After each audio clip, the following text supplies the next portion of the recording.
how do you navigate the market with Final Fantasy?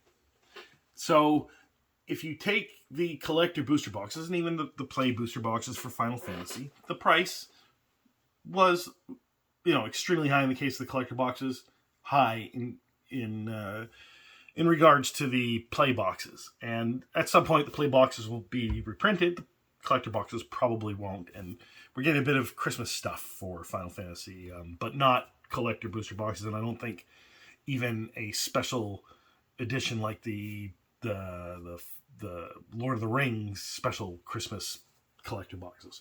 So these Final Fantasy collector booster boxes are probably going to stay or move to a higher price. And did people who bought Final Fantasy collector boosters, did they start moving into Magic the Gathering after experiencing Final Fantasy and then looking into the other stuff that's available in Magic the Gathering, and were they enticed by it and now they are part of Magic the Gathering hobby, or are they still separate Final Fantasy collectors and not part of it? And what percentage of them are part of it and aren't part of it, right?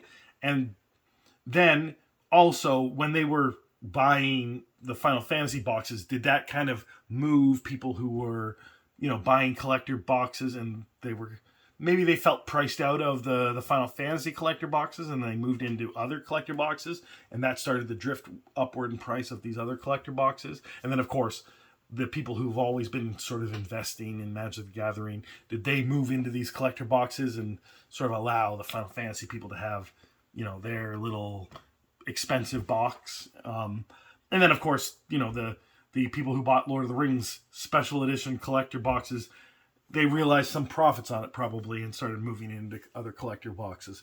I'm just wondering how Final Fantasy has changed the market for Magic the Gathering, and whether it's a permanent change or it's a temporary change. Because right now we had, $1,000 Spider-Man boxes that moved down to $600, and now they're somewhere around $525 to $550. Maybe they're lower now. I haven't looked at it in a bit. Maybe they're higher. I don't know. But at some point they'll drift upwards again.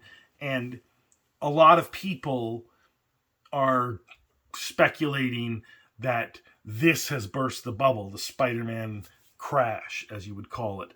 But again, as I mentioned in other videos, the Spider-Man crash still has Spider-Man collector boxes at 5 to 6 times the price of what Crimson Vow collector booster boxes were in the real crash.